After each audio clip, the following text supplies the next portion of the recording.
ہمارے رسول مقبول محمد صلی اللہ علیہ وسلم کی ولادت باسعادت موسم بہار میں پیر کے دن صبح صادق کے بعد اور طلوع آفتاب سے پہلے 9 ربیع الاول سن عام الفیل 20 یا 22 اپریل 571 عیسوی کو مکہ مکرمہ میں ہوئی۔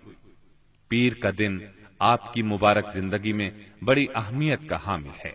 سیدنا ابن عباس رضی اللہ عنہ فرماتے ہیں کہ آپ پیر کو پیدا ہوئے، پیر کے دن آپ کو نبوت سے سرفراز فرمایا گیا، سوموار ہی کو مکے سے مدینے کی طرف ہجرت کے لیے نکلے، سوموار ہی کو آپ مدینہ منورہ تشریف لائے اور آپ نے پیر ہی کے دن اس دار فانی کو خیر باد کہا۔ آپ کے پیدا ہوتے ہی آپ کے دادا عبد المطلب آپ کو گود میں اٹھا کر خانہ کعبہ میں لے گئے، آپ کے لیے دعا کی اور محمد نام رکھا۔ پوتے کی پیدائش کی خوشی میں 7ویں دن اپنے قبیلے کی دعوت کی۔ لوگوں نے آپ کے دادا سے پوچھا، آپ نے نومولود کا نام دوسرے لوگوں کے ناموں جیسا کیوں نہیں رکھا؟ انہوں نے جواب دیا، میں چاہتا ہوں میرے پوتے پر اس نام کا اثر پڑے اور میرا پوتا تعریف و توصیف حاصل کرے۔ آپ کی والدہ سیدہ آمنہ نے آپ کا نام احمد رکھا۔ انجیل میں بطور پیشگوئی آپ کے 2 نام آئے ہیں، فارقلید اور منہمنا۔ قرآن مجید کی سورہ انبیاء آیت 107 میں اللہ تعالیٰ نے آپ کو رحمت للعالمین کہا ہے۔ وَمَا أَرْسَلْنَاكَ إِلَّا رَحْمَةً لِلْعَالَمِينَ، یعنی ہم نے آپ کو تمام جہانوں کے لیے رحمت بنا کر بھیجا ہے۔ آپ کا نسب نامہ اس طرح ہے: محمد بن عبداللہ بن عبد المطلب بن ہاشم بن عبد مناف بن قصی بن کلاب بن مرہ بن کعب بن لعی بن غالب بن فہر بن مالک بن نظر بن کنانہ بن خزیمہ بن مدرکہ بن الیاس بن مزر بن نزار بن معد بن عدنان۔ اس بات پر سب کا اتفاق ہے کہ عدنان سیدنا اسماعیل علیہ السلام کی نسل سے ہیں، لیکن دونوں کے درمیان میں کتنی پشتیں ہیں اور ان کے نام کیا کیا ہیں، اس میں بہت اختلاف پایا جاتا ہے۔ آپ کی والدہ کا نام سیدہ آمنہ تھا۔ سیدہ آمنہ کے والد وہب بن عبد مناف بن زہرہ بن کلاب تھے۔ یہ وہی کلاب ہیں جو والد کی طرف سے بھی نبی صلی اللہ علیہ وسلم کے نسب نامے میں آتے ہیں۔ ان کا اصل نام عروہ یا حکیم تھا، لیکن کتوں کے ذریعے بکثرت شکار کھیلا کرتے تھے، اس لیے کلاب کے نام سے مشہور ہو گئے۔ عربی میں کلاب کتوں کو کہتے ہیں۔ آپ اسماعیل علیہ السلام کی اولاد میں سے ہیں۔ اسماعیل علیہ السلام کی خاطر جب اللہ تعالیٰ نے زمزم کا کنواں جاری کیا تو قبائل جرہم اور ایاد کے خانہ بدوش عرب سیدہ ہاجرہ کی اجازت سے وہاں آ کر رہائش پذیر ہوئے۔ کعبے کے متولی اسماعیل علیہ السلام اور ان کی اولاد رہی۔ ایک عرصے کے بعد بنو جرہم اور سیدنا اسماعیل کی اولاد میں کعبے کی تولیت کے سلسلے میں جھگڑا ہوا تو کعبے کی خدمت اور تولیت اولاد اسماعیل اور بنو جرہم میں تقسیم ہو گئی، اور جب بنو خزاعہ نے لڑ کر مکے پر قبضہ کیا تو ایک مدت تک کعبے کی تولیت بھی ان کے پاس رہی، لیکن بنو اسماعیل بہرحال مکے ہی میں رہے۔ ان کے ایک فرد کلاب نے شمالی عرب میں قبیلہ قزاعہ میں شادی کی، اس سے قصی پیدا ہوئے۔ وہ جوان ہو کر اپنے قبیلے میں واپس آ گئے۔ خسر کی وفات کے بعد قصی نے اپنے ننہال کی مدد سے بنو خزاعہ کو مجبور کیا کہ وہ شہر چھوڑ کر مضافات میں جا بسا۔ بنو خزاعہ کے سردار نے کعبے کے قیمتی چڑھاووں کو زمزم کے کنویں میں ڈال کر اس کو پاٹ دیا اور کنواں غائب ہو گیا۔ پھر قصی کو بہت بڑا اقتدار حاصل ہوا، اس کی اولاد پھلی پھولی اور اسے قوم کا بہت بڑا سردار تسلیم کیا گیا۔ قصی نے مکے میں ایک شہری مملکت کا آغاز کیا، وہاں دار الندوہ یعنی پارلیمنٹ اور ٹیکس کے نئے محکمے قائم کیے، لیکن وفات کے وقت حکومت اپنے بچوں میں تقسیم کر دی۔ کسی کو کعبے کی رکھوالی سونپی، کسی کو چابی دی، کسی کو فوج کی قیادت تو کسی کو ٹیکس کا حساب کتاب سونپا۔ بعد کی نسلوں میں انتظامات کی مزید تقسیم در تقسیم ہوئی۔ آغاز اسلام کے وقت وہاں 10 سرداروں کی ایک مجلس کار فرما نظر آتی تھی۔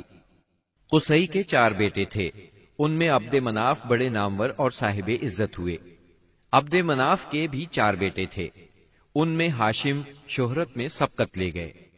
ہاشم آپ کے پردادا تھے، بہت دولت مند ہونے کے ساتھ ساتھ سخاوت، مروت اور احسان میں بھی بے مثال تھے۔ ہاشم کہلانے کی وجہ یہ تھی کہ ان کے عہد میں ایک مرتبہ مکہ مکرمہ میں قحط پڑ گیا۔ یہ فلسطین گئے اور اونٹوں پر آٹے کی بہت سی بوریاں لاد لائے، بہت سے اونٹ ذبح کیے، ان کا شوربہ تیار کیا، روٹیاں پکوائیں، ان روٹیوں کو شوربے میں بھگو بھگو کر اہل شہر کو کھلاتے رہے۔ عرب اس کھانے کو حشیم اور سرید کہتے ہیں۔ یہ سلسلہ ایک مدت تک جاری رہا، اسی وجہ سے ان کا نام ہاشم پڑ گیا۔ وہ حاجیوں کی خدمت اور مہمان نوازی میں بھی بڑھ چڑھ کر حصہ لیتے تھے۔ اسی سخاوت اور فیاضی سے ہاشم کا نام پورے عرب میں مشہور ہو گیا۔ ذاتی اثر و رسوخ اور وجاہت کی وجہ سے ان کی دوسرے ممالک کے درباروں میں بھی رسائی تھی۔ انہوں نے ہی قریش میں سب سے پہلے یہ دستور جاری کیا کہ سال میں 2 مرتبہ تجارتی قافلے روانہ ہوا کریں، موسم گرما میں شام کی طرف اور موسم سرما میں یمن کی طرف۔ چنانچہ اسی دستور کے مطابق دونوں موسموں میں قافلے روانہ ہوتے تھے۔ سورۃ القریش میں اللہ تعالیٰ نے قریش کو یہی انعام یاد دلایا ہے، کیونکہ قریش اللہ کی رحمت سے موسم سرما و گرما کے عادی ہو گئے۔ ان کی سمجھ میں یہ بات آ گئی کہ اس نعمت کے شکریہ میں اللہ کی عبادت کرنا چاہیے جو اس گھر کا مالک ہے، اور اس نے انہیں بھوک میں کھانا دیا اور خوف سے امن بخشا۔ نجاشی شاہ حبش ہاشم کی بے حد خاطر مدارت کرتا اور تحفے تحائف بھی پیش کرتا۔ قیصر روم بھی ان سے بہت مہربانی سے پیش آتا تھا۔ ہاشم نے یمن اور روم کی حکومت سے قریش کے تجارتی قافلے کی حفاظت کا حکم حاصل کیا، اور یہ ان کے اعلیٰ تدبر کا نتیجہ تھا کہ تمام راستے قریش کے تجارتی قافلوں کے لیے محفوظ ہو گئے۔ اس طرح مکہ مکرمہ بین الاقوامی تجارت کا مرکز بن گیا۔ اس سے خانہ کعبہ کی زیارت اور فریضہ حج عام ہو گئے، اور مکی زبان بھی ملک کے چاروں طرف سمجھی جانے لگی۔ ان قریشی قافلوں اور سالانہ میلوں کی وجہ سے جزیرہ نمائے عرب میں ایک معاشی مرکز پیدا ہو گیا۔ ان سالانہ میلوں میں قریش کو سرمایہ دارانہ تجارت اور قافلوں کی حفاظت کے سلسلے میں بہت اہمیت حاصل تھی۔ اس طرح مکہ مکرمہ تجارتی مرکز بنا، جس نے سیاسی مرکزیت کا راستہ کھولا جو اسلام کا کارنامہ بننے والا تھا۔ 197 عیسوی کے چند ماہ بعد ہاشم کی بیوی سلمہ بنت عمر کے ہاں مدینہ منورہ میں شیبہ یعنی عبد المطلب پیدا ہوئے۔ بچے کے سر میں کچھ بال سفید تھے، اس لیے ان کا نام شیبہ رکھا گیا۔ شیبہ کا مطلب ہے بوڑھا۔ ہاشم کی وفات کے بعد ذمہ داریاں ان کے بھائی مطلب نے سنبھال لی تھی۔ گویا مطلب شیبہ کا چچا تھا۔ اس کی وفات کے بعد شیبہ نے رفادہ اور سقایا کی ذمہ داریاں خوبی سے سنبھالی۔ انہوں نے یمن اور حبشہ کے درباروں میں اپنی قوم کی نمائندگی بھی کی۔ ان کی ملکیت میں ایک قدرتی چشمہ بھی تھا۔ ایک دن خواب میں انہیں اشارہ ملا کہ فلاں جگہ کھود کر غائب شدہ زمزم کا کنواں برآمد کریں۔ کھودتے وقت اس سے انہیں دفن شدہ خزانہ بھی ملا جو کعبے کے چڑھاووں پر مشتمل تھا۔ عبد المطلب کو زمزم کی ملکیت کے لیے بہت دشواریاں پیش آئیں، مگر اہل شہر امن پسند تھے۔ انہوں نے طے کیا کہ کسی غیر جانبدار حاکم سے اس کا فیصلہ کرا لیا جائے۔ عبد المطلب نے یہ بات مان لی، لیکن پریشان بھی تھے، اس لیے منت مانی کہ اگر اللہ نے مجھے 10 بیٹے دیے اور وہ بلوغت کو پہنچے تو میں ان میں سے ایک کو کعبے میں جا کر اللہ کے لیے قربان کر دوں گا۔ جب 10واں بیٹا بھی بلوغت کو پہنچ گیا تو عبد المطلب کو منت یاد آئی۔ انہوں نے بیٹوں کے درمیان قرعہ ڈالا تاکہ جس کا نام نکلے اسے قربان کر دیں۔ قرعہ نبی اکرم صلی اللہ علیہ وسلم کے والد عبداللہ کے نام نکلا۔ عبد المطلب کا ارادہ دیکھ کر رشتہ داروں اور دوستوں نے دخل اندازی کی اور انہیں مشورہ دیا کہ وہ کسی خاتون عرافہ کے پاس جا کر حل دریافت کریں۔ چنانچہ عبد المطلب ایک عرافہ کے پاس گئے۔ اس نے معاملہ سن کر مشورہ دیا کہ بیٹے اور 10 اونٹوں کے درمیان قرعہ ڈالو۔ اگر عبداللہ کے نام نکلے تو مزید 10 اونٹ بڑھا دو۔ اس طرح خون بہا کی مقدار میں اضافہ کرتے جاؤ یہاں تک کہ قرا خون بہا پر نکلے۔ انہوں نے قرا اندازی شروع کی۔ قرا ہر بار عبداللہ کے نام نکلتا رہا۔ یہ 10 اونٹ ہر بار بڑھاتے گئے۔ جب 100 اونٹ پورے ہو گئے تب قرا اونٹوں کے نام نکلا۔ عبد المطلب نے 3 بار ایسا کیا تاکہ اطمینان ہو جائے۔ ہر بار 100 اونٹوں ہی کا قرا نکلا۔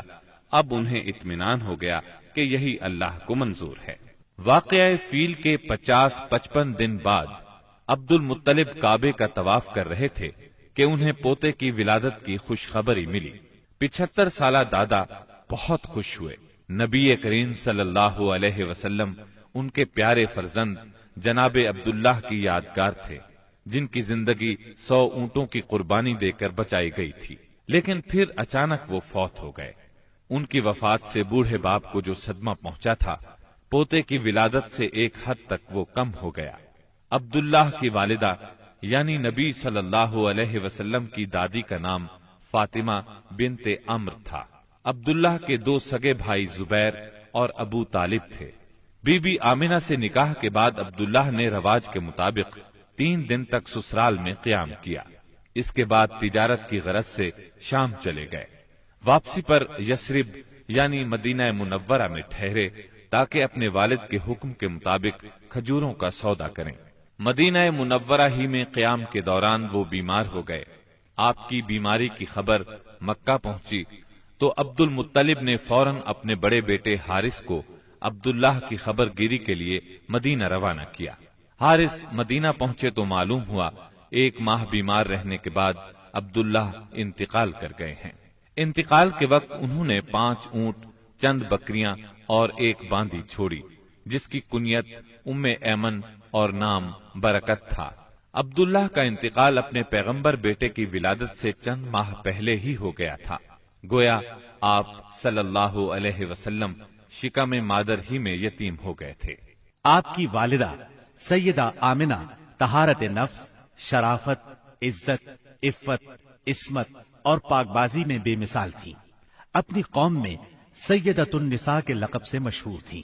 ددھیال اور ننہیال دونوں کے اعتبار سے آپ عرب کے بہترین قبیلے اور بہترین قوم میں سے تھیں۔